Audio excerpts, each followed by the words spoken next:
যার চিকিৎসা সম্ভব নয়। এই কথা শুনে মায়ের মাথায় যেন আকাশ ভেঙে পড়ল।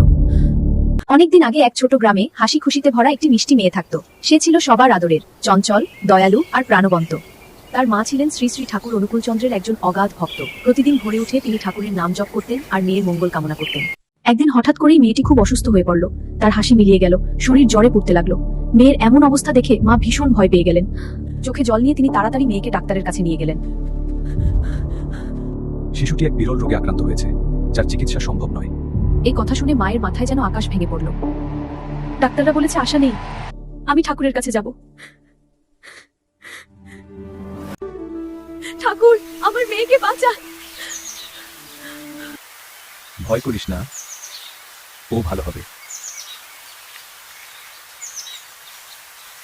যে শিশু মৃত্যুশয্যা ছিল সে আজ আবার উঠোনে খেলছে। তার হাসিতে ভরে উঠেছে চারদিক। মায়ের চোখে আজ কৃতজ্ঞতার জল, কারণ বিশ্বাসে শক্তি আছে।